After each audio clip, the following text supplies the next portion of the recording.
Hello students, now today we are going to learn nested loops. Nested means होता है when we are using loop within a loop. इसमें two loops होते हैं, inner loop and outer loop. See, a nested loop may contain another loop in its body. This form of loop is called a nested loop. But in a nested loop, the inner loop must terminate before the outer loop. अब आप इस programme को देखो. For I in range 1, 6. I is a variable. Range is used to generate a sequence.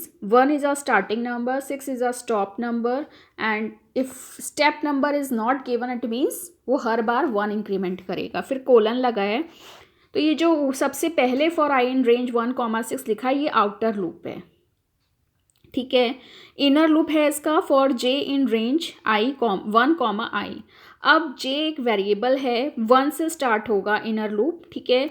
अब यहाँ पे आई क्यों लिखा है? Because I is a outer loop. Outer loop का नाम रखा है आई, जो डिपेंड है, क्योंकि जो इनर लूप होता है वो इनर लूप डिपेंड होता है आउटर लूप पे. तो इनर लूप तब तक चलेगा जब तक आउटर लूप स्टॉप नहीं होता. और आउटर लूप की वैल्यू हमने 6 दे रखी है. 6 का मतलब है हमने 2 वैल्यूज़ ज़्यादा दी हैं, क्योंकि यू नो वेरी वेल जो हम फॉर लूप में जो हम स्टॉप वैल्यू देते हैं वो लास्ट वैल्यू को एक्सक्लूड करता है. ठीक है. तो इसलिए हम हमेशा एक वैल्यू ज़्यादा देते हैं.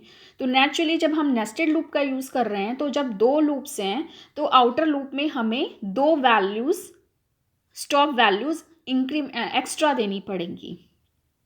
ठीक है. क्योंकि अगर आपको 4 तक रन करना है तो ऑब्वियसली आप 6 तक दोगे, क्योंकि इनर लूप भी तो इससे पहले टर्मिनेट होगा. ठीक है. तो जो इनर लूप होता है वो पहले टर्मिनेट होता है और फिर आउटर लूप टर्मिनेट होता है.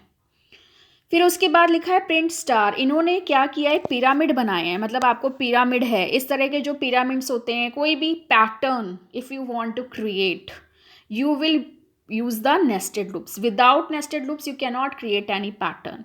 outer loop का काम क्या होता है? just put them on the next line. ये रिस्पॉन्सिबल होता है नई लाइन जनरेट करने के लिए. और जो इनर लूप होता है, it is responsible to generate a new column. ठीक है. तो अब मैं आपको इसका प्रोग्राम करके दिखाऊंगी कि हम कैसे करेंगे. ठीक है. Now let's start Pydroid.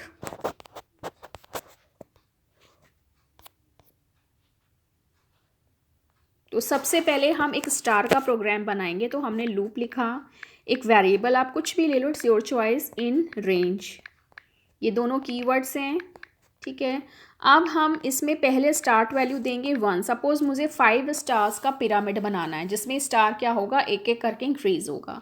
तो 1, 5 का बनाना है, तो यानी कि 7 वैल्यू देंगे, 2 ज़्यादा और 1. ये स्टेप वैल्यू है. स्टेप वैल्यू 1 है, मीन्स इंक्रीमेंट करेगा एक एक करके. उसके बाद फॉर एक दूसरा लूप लेंगे बी इन रेंज. अब इसकी भी स्टार्टिंग किससे होनी चाहिए, 1 से. और ये कब तक चलेगा, जब तक आउटर लूप चलेगा. तो आउटर लूप का नाम क्या है, ए. ठीक है. इसमें भी हम स्टेप वैल्यू, क्योंकि वो एक एक करके इंक्रीमेंट होगा. ओके. उसके बाद हम इनर लूप का प्रिंट स्टेटमेंट पहले कराएंगे. हमें क्या प्रिंट करना है वो हम यहाँ लिखेंगे. हमें स्टार प्रिंट करना है. ठीक है. वो हमने लिख दिया. अब आपको मैंने, इफ़ यू रिमेंबर, हमने 3rd चैप्टर में एंड कीवर्ड बताया था.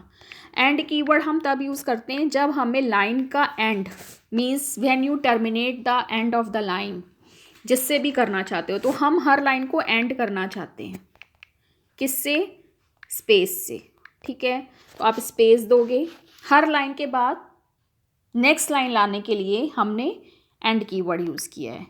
उसके बाद हम आउटर लूप का प्रिंट यूज़ करेंगे. तो आउटर लूप का प्रिंट उसके इंडेंटेशन के अकॉर्डिंग लेना पड़ेगा. ये वाला प्रिंट जो आउटर लूप है, आउटर लूप का जो प्रिंट है, ये क्या करेगा, ये इसमें हम कुछ नहीं लिखेंगे. ठीक है. आउटर लूप का जो प्रिंट है वो एम्प्टी रहेगा, क्योंकि हमें आउटर लूप सिर्फ इसलिए चाहिए क्योंकि हमें हर नई लाइन को जनरेट करना है. अब आप इसका वेरिएबल देखो फर्स्ट. ठीक है. आउटर लूप क्या कर रहा है, नई लाइन जनरेट कर रहा है. और जो इनर लूप है वो क्या कर रहा है, नया कॉलम जनरेट कर रहा है. ठीक है. अगर मैं इस वाले प्रिंट स्टेटमेंट को हटा दूं, ये देखिए. ठीक है. क्योंकि जो नया वाला स्टेटमेंट, जो मैंने अभी प्रिंट स्टेटमेंट हटाया आउटर लूप का, वो किस लिए है, वो है नई लाइन जनरेट करने के लिए।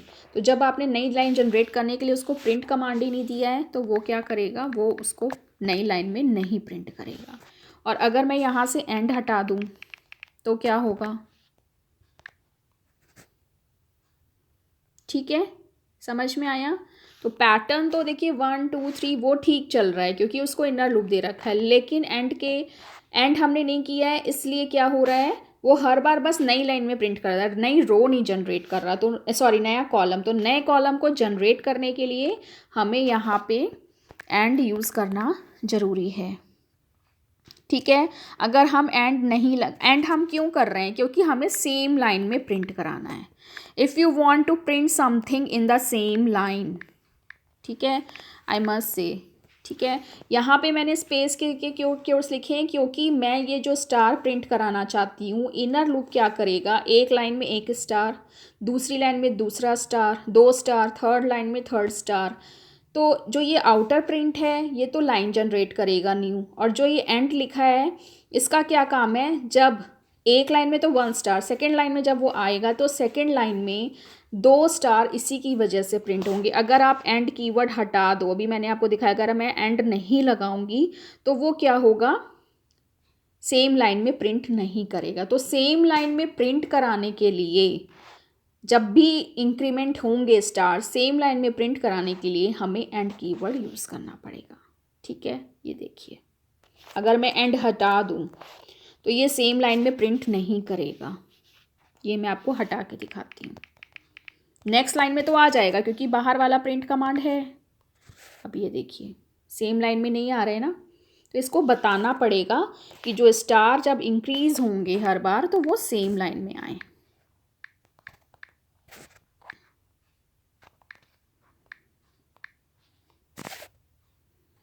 ठीक है, इस तरह से। अगर अब आपसे मैं कहूँ कि मुझे क्या करना है, उल्टा लिखना है, आई वॉन्ट टू राइट, अब मुझे ये पिरामिड अगर उल्टा करना है, मतलब पहले 5 स्टार, फिर 4 स्टार, फिर 3 स्टार, फिर 2 स्टार, 1 स्टार, उल्टा करने के लिए वैल्यूज, स्टार्ट वैल्यू क्या हो जाएगी, 7 से स्टार्ट करो, स्टॉप वैल्यू 1, और फिर इसको बताना पड़ेगा कि हर बार क्या करना है, -1 करना है, ठीक है। फिर बी में भी क्या होगा, ऑब्वियसली अब हम ए से स्टार्ट करेंगे क्योंकि ए की वैल्यू किससे स्टार्ट होगी, 7 से, 5, ठीक है। और स्टॉप वैल्यू 1, और यहाँ भी हमें इसे बताना पड़ेगा कि हर बार क्या करना है, स्टार डिक्रीज़ करना है। तो हर बार स्टार डिक्रीज़ करने के लिए -1, ठीक है। बाकी प्रिंट स्टार एंड ये वाला एंड हम इसलिए यूज़ कर रहे हैं because it help us to print star on the same line. अब ये देखिए हो गया उल्टा, ठीक है, क्योंकि हमने 7 से स्टार्ट करा है, -1 इसको बता दिया, तो हर बार जो है पिरामिड घटता जा रहा है। तो इस तरह से हम कर सकते हैं, ठीक है। अगर आपको नंबर का पैटर्न बनाना है, सपोज आपको सिर्फ 1 लिखना है, यू वांट टू राइट 1,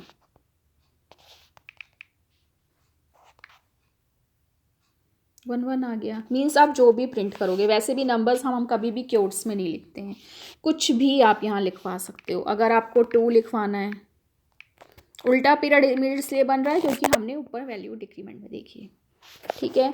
अब आपके माइंड में होगा कि मैम अगर हमें, इसको हम रब कर देते हैं, ठीक है, अगर आपको होगा कि मैम हमें अगर 1 2 3 लिखवाना है, वो भी आप लिखवा सकते हो, फॉर, ठीक है, ए इन रेंज, ठीक है। उसके लिए अगर आपको सपोज 1 फिर 2 2 फिर 3 3 कुछ इस तरह का पैटर्न बनाना है, तो हम 0 से स्टार्ट करेंगे, क्योंकि अगर आप यहाँ 1 लिखोगे तो वो 2 से स्टार्ट होगा क्योंकि इनर लूप उसको इंक्रीज़ करेगा। कहाँ तक लिखवाना है, 6 तक, तो 8 लिखेंगे और 1, क्योंकि हमें हर बार 1 इंक्रीज़ करना है, ठीक है। उसके बाद हम नेक्स्ट लूप में आएंगे, फॉर बी इन रेंज, ठीक है। अब हमें क्या करना है, हमें ऑब्वियसली यहाँ भी 0 ही लिखेंगे, और ये किस पे डिपेंड है, ए पे, जब तक ए चलेगा तब तक ये चलेगा, और हर बार हमें 1 इंक्रीज़ करना है, ठीक है। अब जो प्रिंटिंग है, इट्स वेरी इंपॉर्टेंट। प्रिंट हम क्या करेंगे, क्योंकि हमें 1 फिर 2 2 फिर 3 3 3 इस तरह से प्रिंट कराना है, तो ऑब्वियसली हम क्या प्रिंट करेंगे, ए, क्योंकि ए ही हर बार वैल्यूज़ को, क्योंकि पहले ये 1 होगा, 1 को प्रिंट करेगा, फिर इधर जाके 2 होगा, 2 प्रिंट करेगा, इस तरह से। क्योंकि इनर लूप का काम क्या है, रोज़ को बढ़ाना, और आउटर लूप का काम क्या है, लाइंस को बढ़ाना। बट यहाँ पे हम ए प्रिंट कर रहे हैं तो वो वैल्यू को भी इंक्रीज करेगा। फिर एंड लगाना जरूरी है, अगर एंड नहीं लगाएंगे तो वो सेम लाइन में प्रिंट नहीं करेगा। तो उस सेम लाइन में प्रिंट करने के लिए ज़रूरी है कि हम वो लगाएं। फिर प्रिंट, और ये वाला प्रिंट का काम क्या है, नेक्स्ट लाइन में लाना। देखिए हो गया, 1 से इसी ये स्टार्ट हुआ है। सॉरी, ठीक है। अगर हम यहाँ 1 लगा दें तो मैं आपको दिखाती हूँ, ये 2 से स्टार्ट होगा, क्योंकि इनर लूप में आके इसकी वैल्यू इंक्रीज हो जाएगी। ये देखिए, है ना। तो इस तरह से, इसीलिए मैंने इसको यहाँ पे 0 दिया है।